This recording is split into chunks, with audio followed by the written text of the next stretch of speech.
the advances with Opus 4.6, which doesn't sound like a big shift from Opus 4.5, but they've blown my socks off. We also have a new ChatGPT 5.3. We haven't even seen Sonnet 5, which might be better. I'm feeling, personally, overwhelmed, not just by the news, but by the speed of advancement. And again, I say this as somebody who is checking in on this stuff every day. Seeing it move, the step change from yesterday to today has shocked me. It's left me speechless, which is a shame when you have to do a live stream. Opus 4.6 is very, I've seen some smart people saying, oh, is this it? Is this AGI? Have we just hit it on the 6th of February, 2026? Obviously, definitions of what AGI is will differ. Definitions of how it's going to help us, how it functions, whether there's real understanding, etc., or differ. That becomes a semantic, philosophical, ethical question. I'm feeling it. I'm feeling the AGI. Might not be Opus 4.6, but suddenly there's this very real sense in the room that, oh, we might get there. CEOs, Sam Altman, Dario, Demis Hassabis over at Google have been talking about AGI for the last couple of years, and they need to bring in investment. They need to keep the interest going. They need to continuously remain in the news cycle. And absolutely, that is their job, especially someone like Sam Altman, who's building a startup and he needs to raise money. Suddenly today, using Opus 4.6 and seeing other people use Opus 4.6, I feel it viscerally that this might happen. It's always been something we've talked about, like, oh, it'd be interesting when we get there. But suddenly we are closing in on it, if not reached it yesterday. I know that sounds like hyperbole, and I'm happy to be wrong. If you have access to Opus 4.6, go and use it. Throw some big, heavy problems at it, let it do its work, and you'll probably see what I mean. I'm going to show you a couple of examples, but you need to use it yourself if you have access. This feeling that I'm feeling, quite a few others are. The stock market certainly is. It just took a header. We'll talk about that in a moment, but I wanted to come back to a concept from Ethan Mollick called the 3 Sleepless Nights. Ethan Mollick wrote a book called Co-Intelligence. It's one of the only books I recommend on AI. AI moves so quickly, the format of a book doesn't make sense because it goes out of date so quickly. But Ethan Mollick's book, Co-Intelligence, is fantastic. So he talks, it's right in the introduction, he talks about how everybody who is intelligently engaging with artificial intelligence is going to have to go through 3 sleepless nights, processing what this means for them, for their place in the world, for their job, for their family, for their children, what this is going to mean for the future, and what this means for the whole of the human race. And anyone who's actually thinking about this is going to go through that process. Even if you come out thinking, oh, this is fantastic, and I'm going to learn about this, I'm going to use this, I'm going to embrace this, you're still going to go through that process of, oh my God, this is a big deal. In my book, I wrote about the cost of really getting how to use AI. So in order to learn how to use AI, is 3 sleepless nights. That is the cost that we must all pay. If you haven't had at least one minor crisis, what does this mean for my job? What does this mean for my kids' jobs? What does this mean? You probably haven't used AI enough. That's what I'm feeling this morning. As somebody who uses AI daily, I'm using top of the range models. Up until yesterday, I've been using Opus 4.5, Codex 5.2, etc. I see what it can do. Even then, I think I'm going to be having a sleepless night tonight because the step change from yesterday is impressive. Let's hop in and look at examples. You don't need to believe me. You need to go and try it. But let's also see what other people are seeing. First up, so we have Opus 4.6. That is what is causing me, I think, a sleepless night when I try to sleep tonight. It's very good. Extremely good. I'm surprised they didn't bump it to Opus 5. They generally go through the increments. I think we're going to see Sonnet 5, probably not today, but maybe next week, which will also be very good. Anthropic are cooking at the moment. This came out yesterday. It is available in Claude. Obviously, you're going to be limited if you're on the $20 a month plan, in the same way that with Opus 4.5, you'd run out of credits really quickly, insultingly quickly, as most people have said. It's the same with Opus 4.6. To use this, you need a $100 or $200 a month plan. Otherwise, you're not going to get any real usage. But it is extremely good. Look at the benchmarks. They're helpful, but you have to use it yourself. It is beating everything in every benchmark. Opus 4.5 to 4.6 is 1400 to 1600 in general knowledge work. This is an ELO. Agentic search from 67% accuracy to 84%. I set it on a big research task connected to improving the UK government's AI skill hub.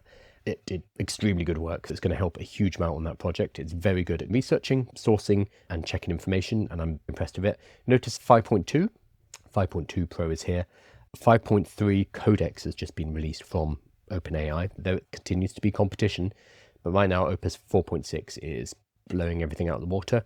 Coding, interestingly, 5.2 Codex is 65 here, and Opus 4.6 is also about 65. I've been using Codex all week because of the new Codex Mac app. Really good. I did a side-by-side test yesterday, porting a sales page from one of my websites into my new website, and I had both Codex and Claude Code do it. Codex beat Claude, which I was not expecting. We have two new models today, Opus 4.6 and Codex 5.3. I need to rerun that test and see what it's like. It's fantastic. We have two very good models, and they're continuing to get better. And then reasoning here, again, beating the crap out of everything. We knew this is going to happen. Every time a new model comes out, the benchmarks will have these results. The benchmarks will basically be, yep, it's the best model. They don't release the model unless they get those benchmarks. So this is not too surprising. It's how we use it and how it helps us in our day-to-day.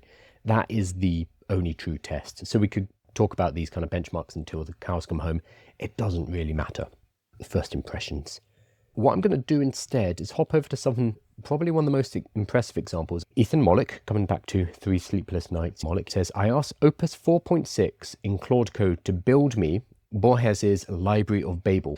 I love this kind of nerd. What a nerd. I love this. What a great thing to do. Borges is an author and wrote I guess it's a short story called The Library of Babel. An hour later, it delivered this. The AI implemented a Feistel cipher. So each possible book has a real location. You can search text across the library and find the book. Let's boot it up.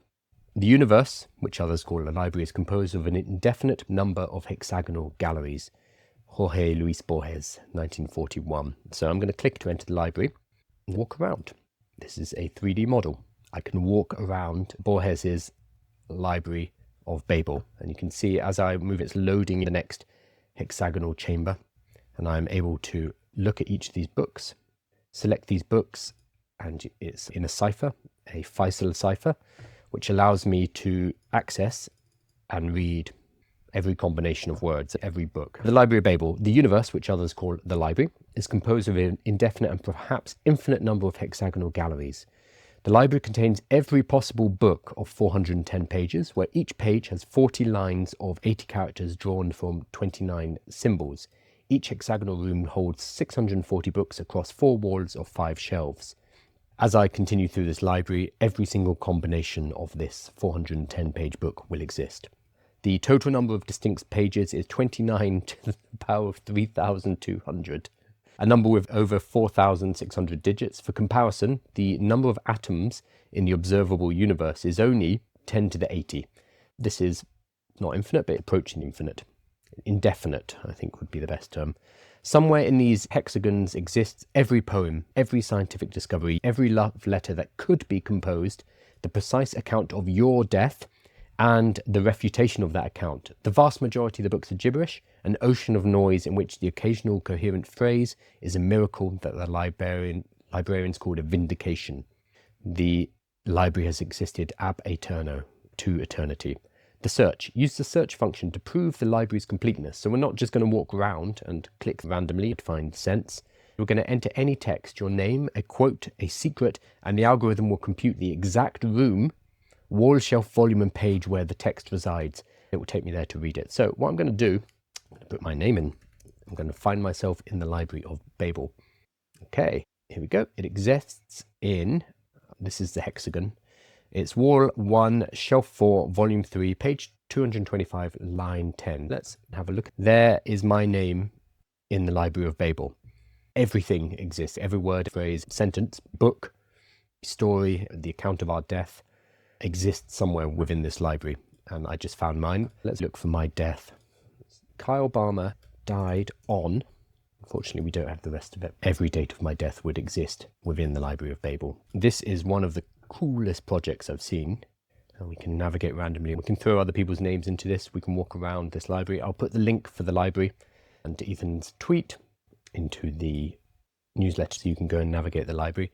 But just as a concept, and Claude being able to build this 3D space being able to create this library, being able to create these hexagonal chambers is a cool usage. I was really impressed with this. I'm going to hop over to some questions and then look at a Reddit thread where people are throwing problems at it to see how good 4.6 is. So I'm just looking at chat. Incredible. What a cool idea, huh? Ethan Mollick saying, oh, I wonder if I can build the library of Babel. And then Claude Opus 4.6, spending an hour building it and being like, here you go. Here is a 3D representation. I've created a cipher and I embedded every word, sentence, phrase, text, etc. into this library of Babel. So go and have a look around. Very cool. I'm going to go ahead and mute the person trying to sell crypto in chat. My man, we're building the library of Babel here. Stop spamming us with crypto. Danny's saying Opus 4.6, what an improvement. I don't have enough hours in my day. In one of my WhatsApp groups, somebody was talking about this, saying I've learned to vibe code and I can put together software. I'm starting to use it myself. It's really cool.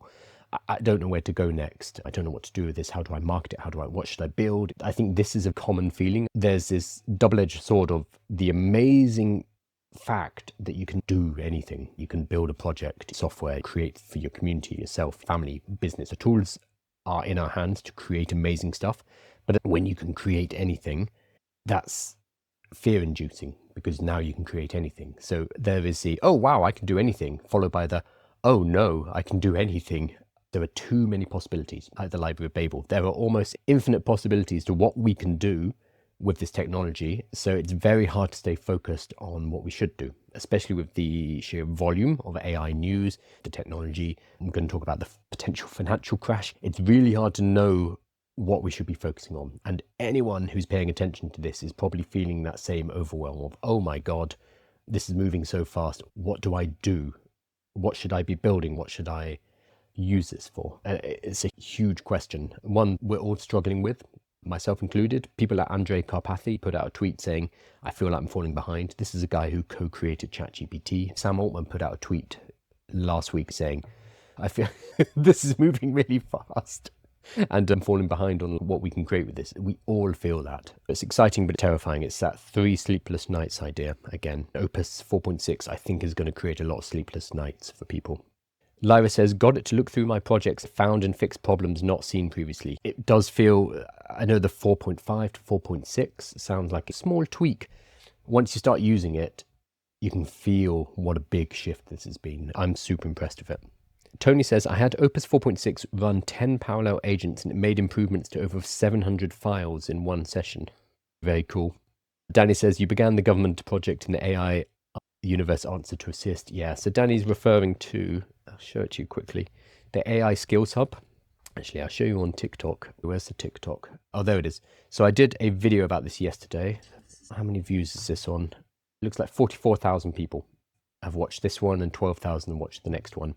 I pulled up this new government skill hub.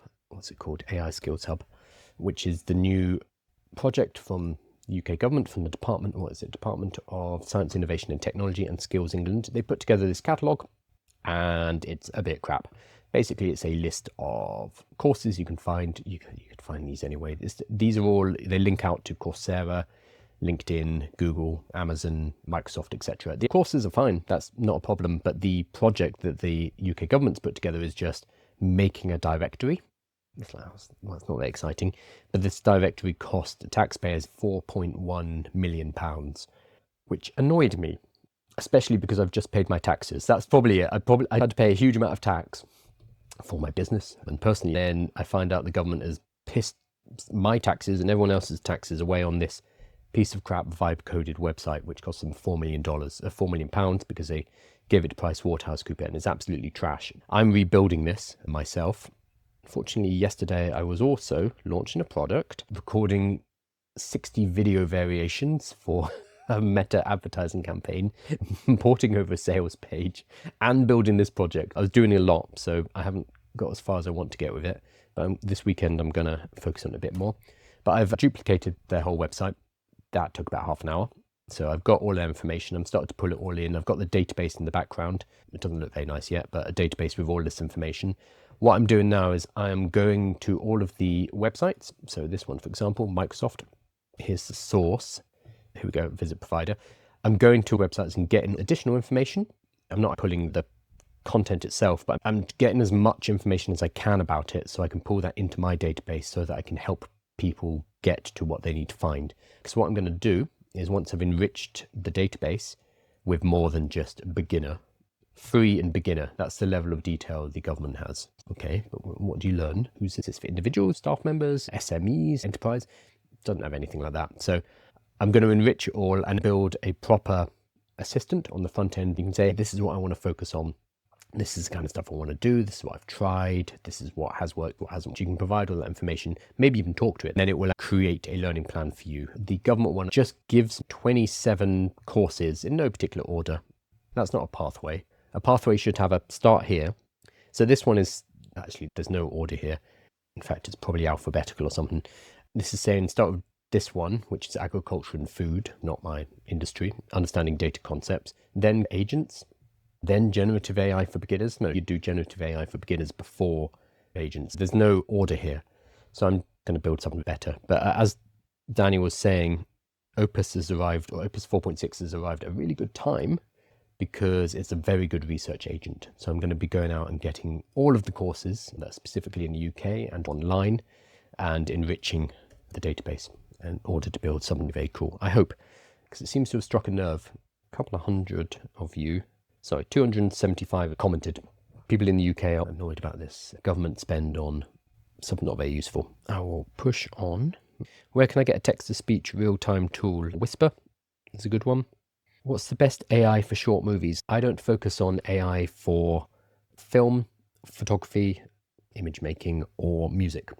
So I could talk about cool things like Suno and Genie. Genie's really a really cool tool. That's not really my wheelhouse. I talk about AI specifically for personal productivity, for work starting a business. I don't talk about generative AI in creative industries. Personally, the best uses are productivity and starting a business rather than creating videos, rather than creating images, rather than creating music. That's just a line that I have drawn though, personally. So everyone has their own. For short movies, I'm not sure. I've been vibe coding with Lovable, but the graphics suck. Any good vibe coders for games or nice visuals? Yeah, so if you're trying to build a game, so Lovable will build a web app game by default, which will limit you to what kind of libraries you can use. So really, you're going to want to connect to something like Unity eventually, or Unreal Engine. If you're making a 3D game, I don't know what kind of game you're making, I would check out Claude Code. Claude Code is still the biggie. You can try. Codex right now is free. You can use it even on a free ChatGPT plan for the next 2 months. So that's cool. And if you are paying for ChatGPT, you're going to get extended limits as well. And Codex is really good. It's a really good model. You're probably going to be connecting it to Unity or Unreal Engine if you're making a 3D game. But I don't know enough about that. What app stack do you plan to use to create this website and chatbot? Claude Code and or Codex. I'm using Codex at the moment, but I'll build it all from scratch. So the chatbot, etc., will be built from scratch. Oh, and 11 Labs, somebody mentions. 11 Labs, who just raised 500 million. Congratulations to the 11 Labs team, based here in London. I'm going to hop over to a Reddit thread. It's somebody who got access to Opus 4.6, and they said, hey, I've got free access, I've got unlimited access, basically. Give me your hardest prompts, and we'll see how it does. So Reddit, and this is on the Singularity subreddit, went nuts with this, and they had a bunch of people asking difficult questions to see how Opus did. So we've got ones like, give me a polynomial time algorithm to randomly sample from permutations of the integers from 1 to n with lists k. I don't even know what that means. It should be polynomial time for both n and k. And the guy who has the Opus account says, it's been thinking for 12,000 tokens so far. Let's have a look at the result. Oh, I'm unable to show. That's annoying. That popped up in my Claude app, which means I can't. There we go. I'll do it this way. Oh, it created a little application. So permutation sampler with prescribed lists. Sample uniformly from permutations of n with longest increasing subsequence equals k. RSK method and rejection sampling. So it built a little app basically to work this out. Which apparently, let's see what this guy thinks. Thanks, definitely impressed by Opus here. Cheers for letting the subreddit have a peek at the capabilities. Apparently that was good. We said, I'm a bit late, I tried it as well. I gave it extended thinking. So apparently it created this response. It gave me is one answer, but it gave another answer, which was basically saying this is a genuinely hard problem. And to my knowledge, no polynomial time algorithm is known for exact uniform sampling. Let me explain and give you the best known approach. The first thing I showed created an application, then they went back and said, actually, it's wrong because of this. And then it gave this answer, which is basically saying, I can't do it, which is a good answer. A lot of the problem with AIs up until now, and it's been decreasing, is AIs would always just try to give an answer, always be agreeable. They would at least pretend they've nailed it. This instead is Opus 4.6 saying, hey, this is really difficult and this is an unsolved problem at this point. And then it explains why, and it gives a best known approach. I find that more exciting than it coming up with something that looks right but isn't right. The fact that it is able to say, I don't know. That's really cool. So that's what I wanted to highlight in that particular answer. This is somebody creating a StarCraft mod, and apparently it was pretty good. Assume that time is an illusion, no clocks, and work is required to generate irreversible changes. Write a story where Data explains this to Captain Picard. Use at least 7 unique French words. You may not use the words quantum, entanglement, theory, relativity, Einstein, physics, or any synonyms thereof. Let's have a look at the result. It basically created a script. I'm not going to read out. I'm not going to one-man act a next generation script. But the response is, wow, that's decent. There's a story here that's as good as average television writing. I will put this whole thread into the newsletter so you can go through it, because some are pretty interesting. Most of the responses are, oh, wow, it's pretty good. It did that very well. There is a metal cup with a sealed top and no bottom. Is it possible to use it for drinking? Yes, flip it upside down. The sealed top becomes the bottom and the open bottom becomes the top that you drink from. I'm not sure if that's right. I will include this in the newsletter though, so you can go through it, because it's quite impressive to see the range of examples. The responses are always, oh, damn, that's pretty good, which I think that is how we're going to get to AGI. It's not going to be a sudden, whoa, but instead it's going to be a, oh, wow, they did a really good job. And then that will just become the norm. Let's hop over to ChatGPT, because 10 minutes after the release of Opus 4.6, they released a new ChatGPT model, 5.3 Codex, which I've been trying out this morning. So Codex specifically is a coding model. They're counter to Claude Code, and you can use it inside the Codex web and Codex app, the Mac app that just came out, as well as in the command line interface. It's good. I've been using Codex 5.2 all week, and I've been very surprised. 5.3 just came out, and apparently it's even better. I haven't used it enough. I only used it a bit this morning to know whether it's better. I assume it's better, but I don't know how much better yet. What I think was hilarious was they released this literally 10 minutes after 4.6 dropped. Anthropic released Claude 4.6. They announced it on Twitter. 10 minutes later, ChatGPT were like, oh yeah, and we have a new model too.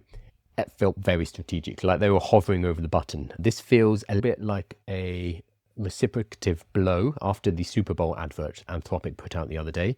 Anthropic put out an advert teasing ChatGPT, more than that, savaging OpenAI and ChatGPT for their choice to put adverts into it. It's fantastic adverts on Anthropic's social media channels.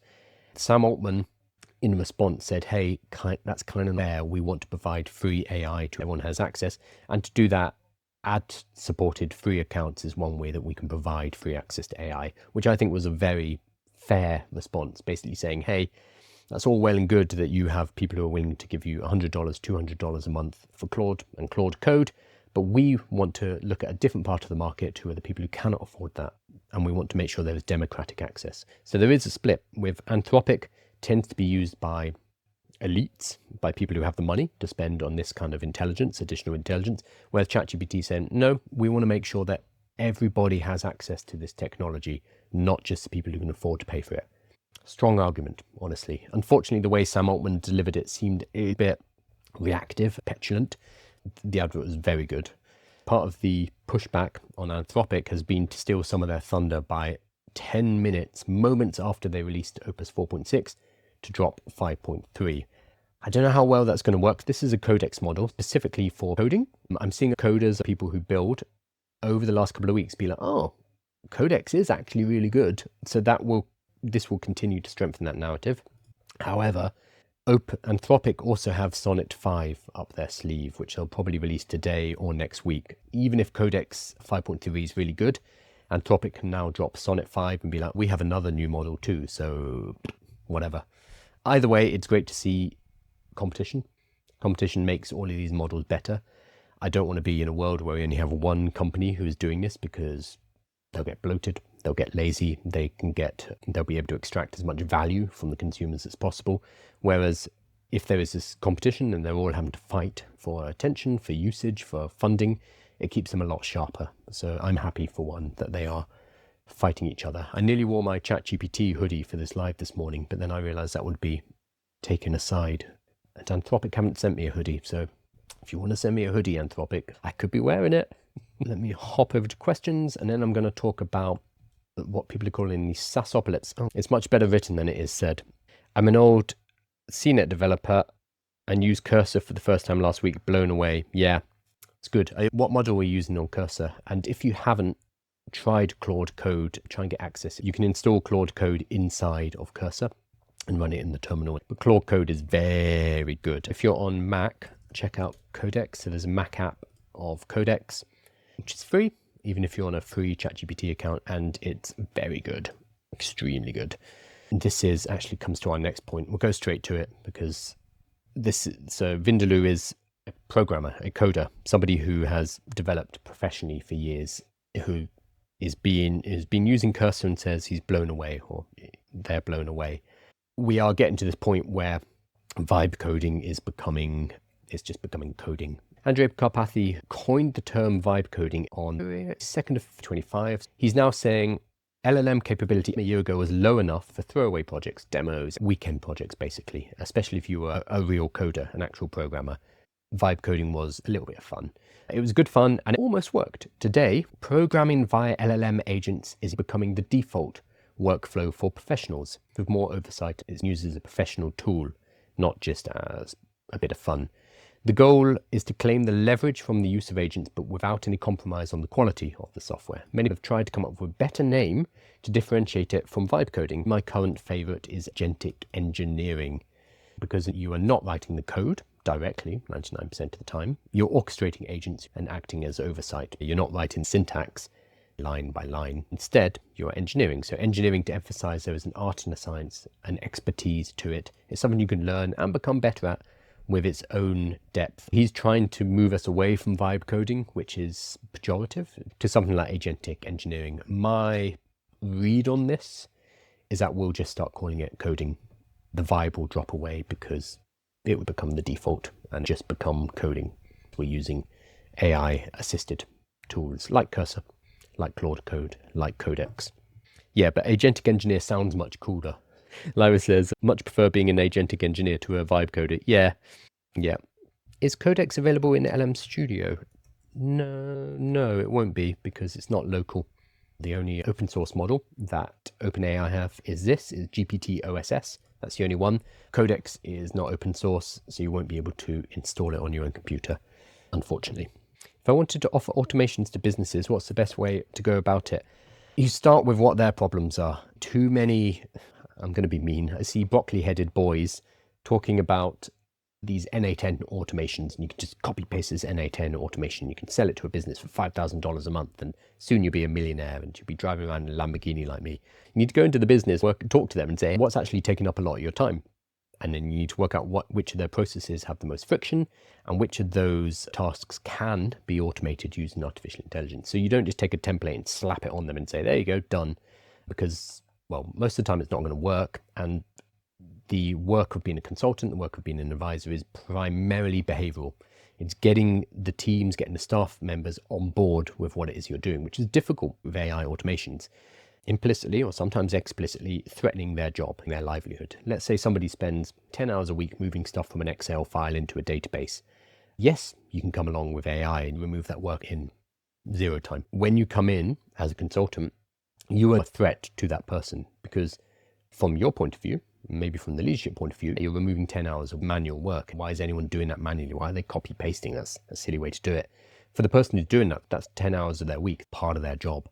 So if you take that, what's left for their job? Are they going to do other things, or are they put in a reduced contract? Does this mean eventually they're going to lose their job, etc.? That's what you need to deal with as a consultant. If you go in with one of these NA10 templates, like the TikTok broccoli boys, you are not working with the staff members. You're not going to get adoption.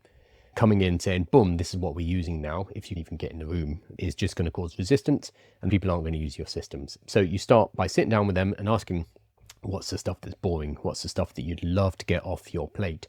And you work with them on that first. That's how you get automation started in a business and work up from there. The other thing with the templates and the one size fits all is it relies on businesses having good data systems in place. They don't. Most of it's a mess. Most businesses, their data is scattered in Excel files. Every once in a while, you'll work with someone who has a proper CRM, a proper database. Most of the time, though, it's an absolute mess. And knowledge, institutional knowledge and data is scattered in brains, documents, stickies, Apple Notes across different computers. A lot of work is getting that setup done so that you have good inputs to work into your automations. Otherwise, what's the point? So very long answer to your question, how do you get into automations? You have to do it from a business point of view first. You need to go in and say, what are your problems? Let's solve them. Rather than from a product point of view, which is, here's an automation, would you like to buy it? I see too many people create an automation or use an automation template and then just reach out to loads of companies like, do you want to buy it? No. Also, any savvy company who is looking at automations know they can just use NA10, Zapier, or whatever to do that themselves. So you have to start with the person talking to the people, working out their problems, working out what they need in their business. So you're a business consultant as well as an automation consultant. That's how you do really well. Kyle, do you offer automation and AI consulting and implementation services for small businesses? I do not. No. I used to, but I don't anymore. Unfortunately, I don't have the time. Sorry about that. Cool. So related to vibe coding, to agentic engineering, to what is happening in the world right now, I've got a couple of things coming from two companies who have just released models. First, let's look at Anthropic. Over the last couple of weeks, they gave Opus 4.6 a bunch of agents. It's like a swarm. They gave it to a series of agents and said, we want you to build a C compiler. 2 weeks later, it worked on the Linux kernel. This is an example of fully autonomous development where they gave it a project and they set a number of agents, I don't know how many, and step back.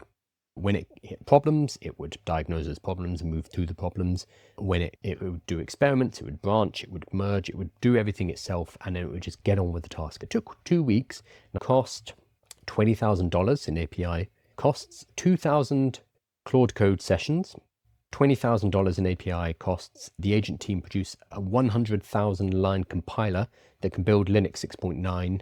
The compiler hit is an interesting artifact. So what we built is interesting, but that's not the point. The focus is instead on designing the ability for long-term teams of agents to work on a big problem. So this is them building a C compiler, for example, but you could set it on, I want you to build a new CRM for our business. I want you to build a new marketing automation suite. I want you to create a new business intelligence tool. You could set it on a big, complicated task, step back, leave it for a few weeks, like you would with programmers. Obviously, you'd be monitoring the costs. You might need to check in. You might need to do some manual orchestration. But otherwise, this is a preview of what larger term software projects might look like in the future. How can it keep on track without human oversight? How to structure work so multiple agents can make progress in parallel, like with human development teams, and where this approach hits its ceiling. I think what's exciting here is the ability to work on much larger projects and just let the AI get on with it. If you've done any vibe coding or agentic coding, but still very much hands-on, Claude code, it keeps checking back with you. You can dangerously set permissions, you can YOLO it, you can do things to keep it going, but it will for the most part come back to you. So this is the next stage is, okay, let's set up a team of AIs. So this AI is going to be doing roughly, this one will be doing the database. This one's going to be doing the APIs. This one's going to be doing the front end, so the user experience, the user interface.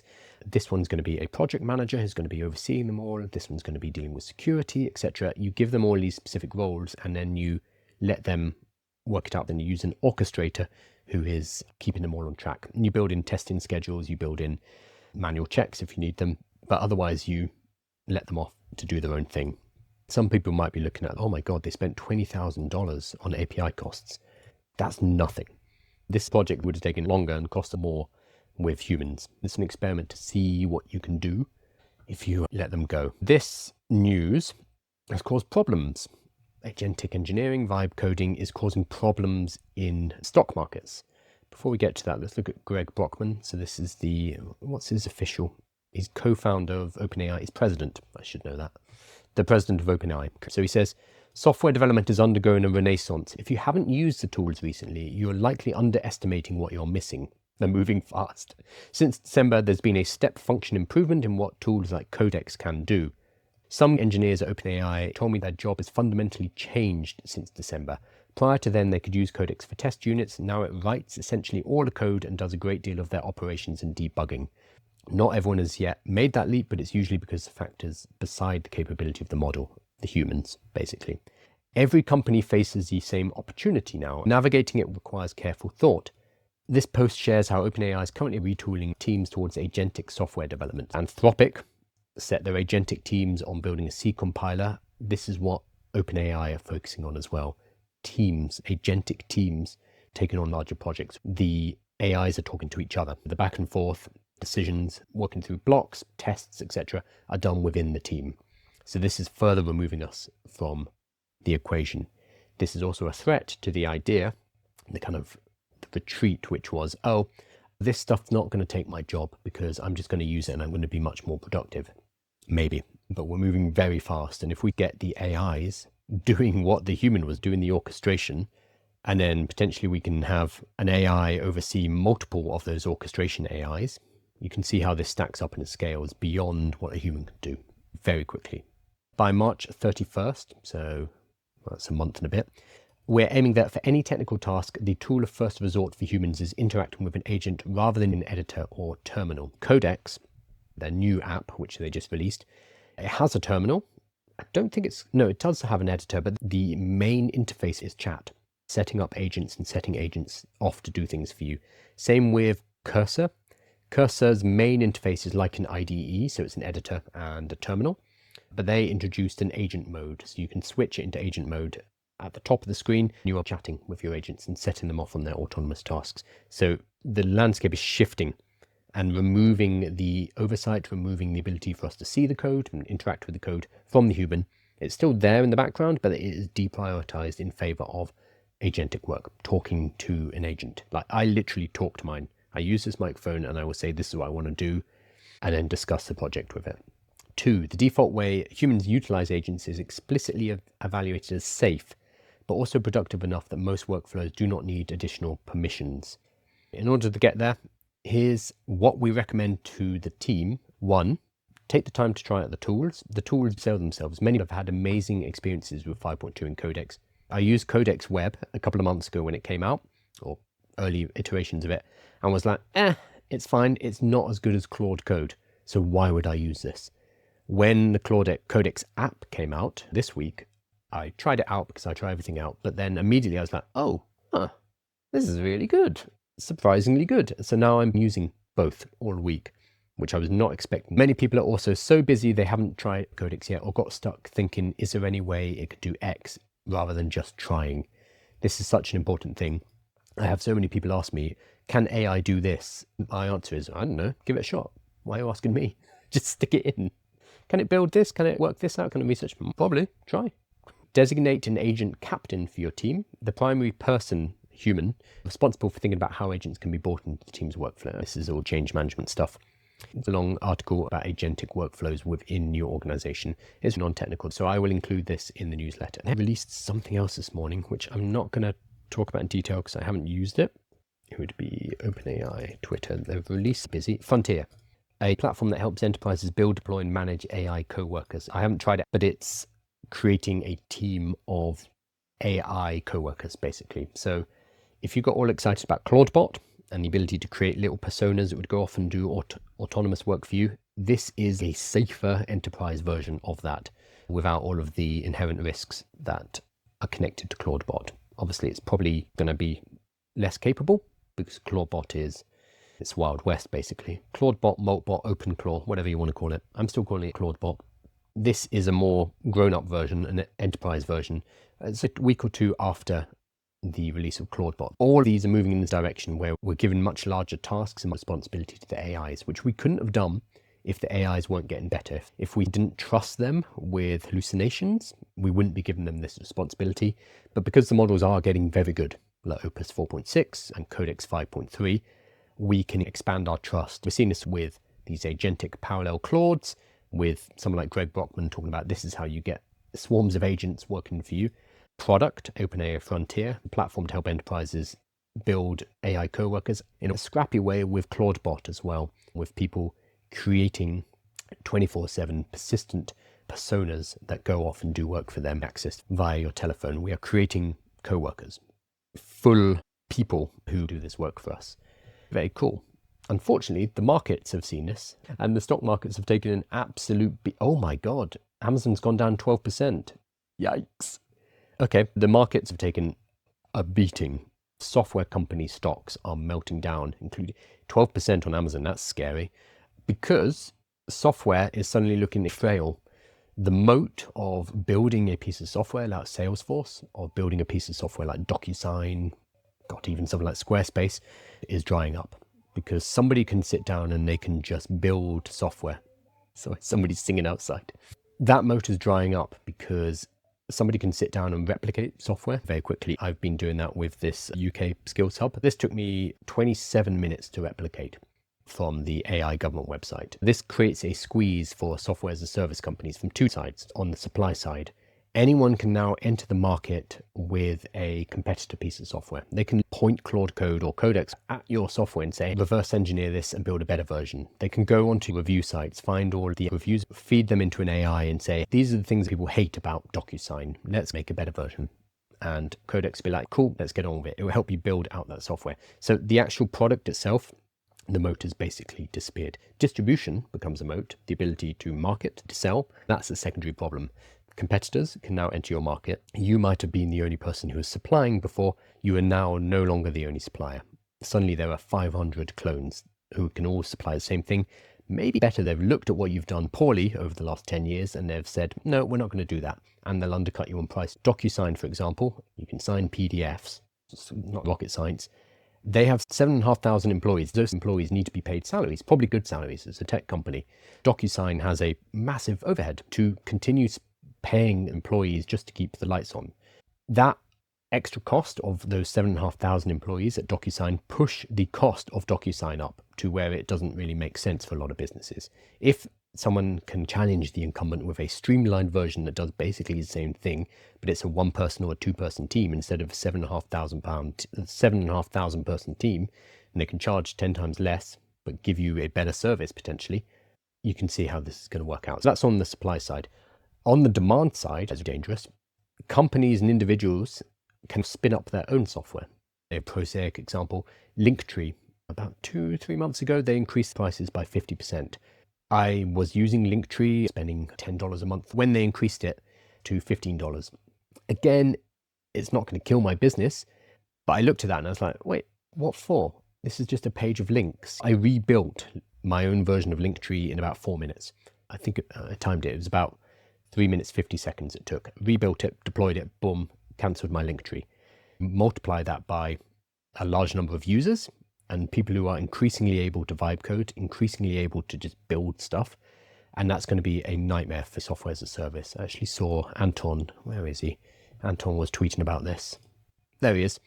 So Anton, who's the CEO of Lovable, he said one of the biggest use cases of Lovable is replacing SaaS subscriptions. And he was retweeting this guide. I'll add this into my newsletter. But building things like scheduling tools, like Calendly. Why is Calendly so expensive? Building project management tools, form builders. I know a lot of people who spend a huge amount of money on forms, like pretty looking forms. Not exactly a hard thing to build.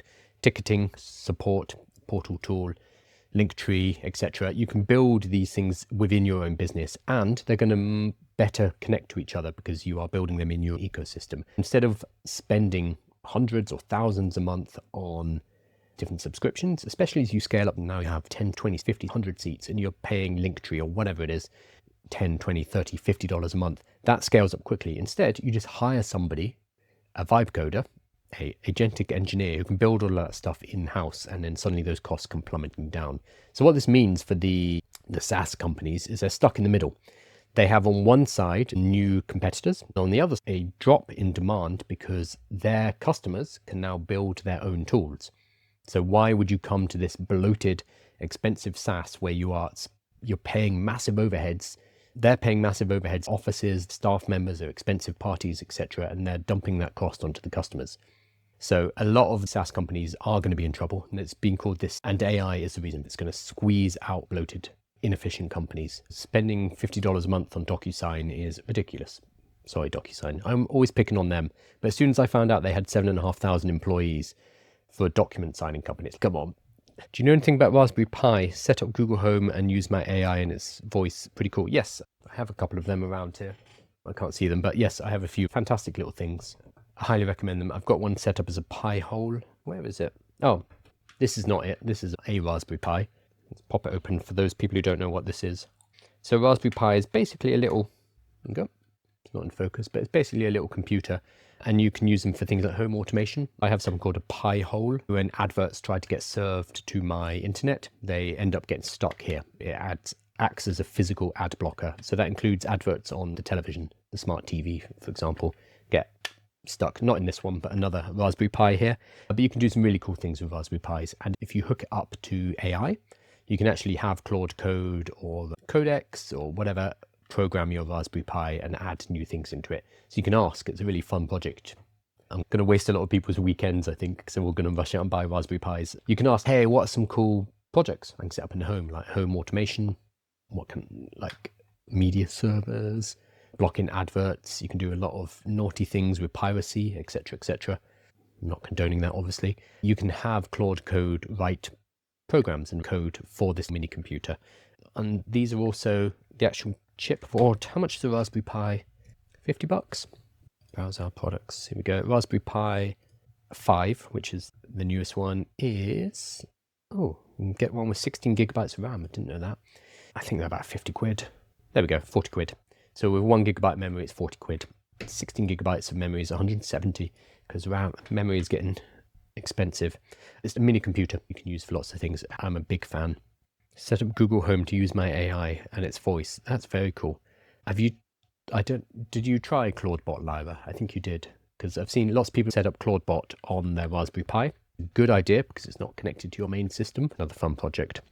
How do you compare the extension of Codex in Visual Code Studio? I'm not using the extension of Codex. I've used Codex in the web app version and was not particularly interested in it. I've started using it in the macOS app and it's really good. They've upgraded the model since I last used it. Inside Cursor, I use Claude Code, so in the terminal. I'm not using the extension. Richard says, I've been saying this for the last year, HubSpot, etc. are going to decline. I think CRMs are probably safer. Rolling your own CRM is a little bit more tricky. It's just that big, complicated task, and it's so mission critical to your business that you might just want to pay a company for it. That said, there's going to be a lot of competitors who are going to be able to come in and trounce Salesforce and HubSpot because there's so many. Like, you never talk to a Salesforce customer and they're like, oh, I love it. I love Salesforce. Everyone hates Salesforce, but they're stuck with it because their organization has been using it for years, and that's tough. This is what you have to use now. But you never hear anybody who's like, oh, love it. What a great piece of software. So I think that's where there's a massive threat. Entrants can come in with alternatives that are better, faster, cheaper, more lightweight. Whether they pull away enterprises is a different matter, because enterprises are mainly buying safety. They are mitigating risk. But for lower market SMEs, entrepreneurs, they will be pulled to something newer, faster, better than older software like Salesforce. Epic says, you're still cooking the website. Yes, I am. I was so busy yesterday. I spent about 6 hours recording videos, writing and building stuff. It was difficult to dedicate time to the UK Skills Hub, but I'm going to, because I now have about 50,000 people who have watched the videos saying, please, can you do this? Did you integrate crawl, as you mentioned? No, I haven't. I just wrote a custom script, some JavaScript, chucked it into Chrome, and it crawled everything I needed. Lyra, you are running Claude Code on your Pi. Good. As long as it's not on your main computer. I've seen a lot of people do that, and that's one thing you shouldn't do. Awesome. I'm going to finish up. I always forget to mention this. Loads of people come and subscribe, so I need to do this more. If you come to aiwithkyle.com/join, you can join my newsletter. It's all free. You get a 5-day AI readiness challenge, helping you get ready for what's coming. And it's not just, here's how you install ChatGPT. It's about how to think about AI. It's a bit more, I think, a bit more useful. You get access to about 100 different playbooks These are a massive amount of things. So like how to train businesses on AI, how to give workshops, how to build apps using AI, Maslow's hierarchy of artificial intelligence, leapfrogging your competitors. Like I wrote these over the last couple of years for my newsletter, and they're now all available. How to give sales webinars, big questions in AI. Will AI take our jobs? AI intelligence versus mimicry, hype versus reality. I don't even remember writing this. So there's a lot of cool stuff there and a bunch of courses. There's a 10-week course on how to start a business free and a workshop masterclass. If you follow me on social media, you are well ahead of the majority of people on earth who are thinking about AI, and they need your help.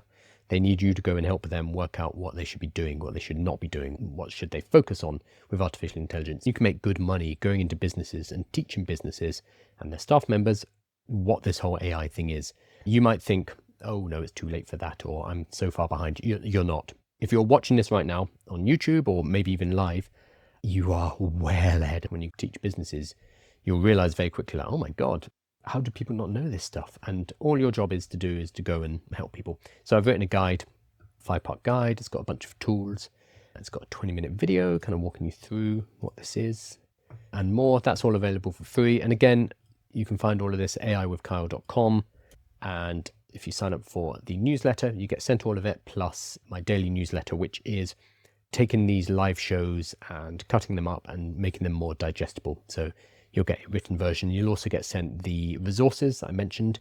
So for things like, here we go, Greg Brockman, he talked in detail about how you can start to implement AI teams into your business.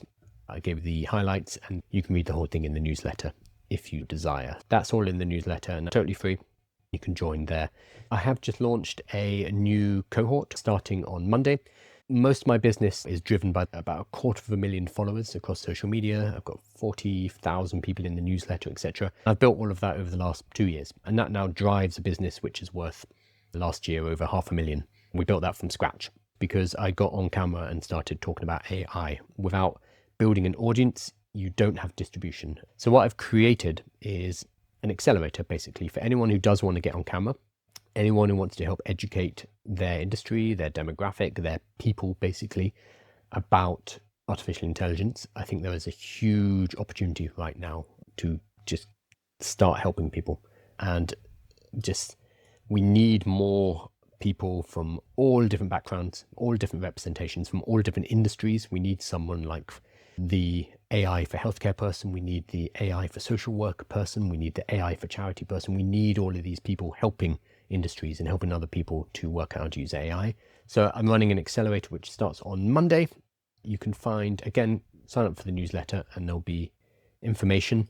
We'll send you out emails. It starts Monday. We've run this before and we've had several students who've done very well. This is Tomas, for example, who might be on this call. Tomas had this whilst he was doing the accelerator, I think. He had this video go to 300,000 and Canva reached out and sponsored him. Jess was on it. Jess is going to the moon. This is Elle. So we've had a couple of really good cohorts. This is relatively cost effective. It is £150 or £147, and it's a 30-day accelerator and it starts on Monday. So that's the reason I'm talking about it. Normally I don't sell on these lives, but because we're starting next week, maybe you want to jump on. So join the newsletter for free and you'll get details about the accelerator. I'm going to go away and play with Opus 4.6 for the rest of the day. I'm going to have a sleepless night, I think, again, because it's another one of these, oh my God, what is this moments? But after that, I'm going to be more positive, I'm sure. If you do have access to Opus 4.6, I'd love to hear what you're doing with it. I'll post some videos, and if you drop in the comments what you're doing, that'd be really cool because I want to hear what everyone's using it for. And thank you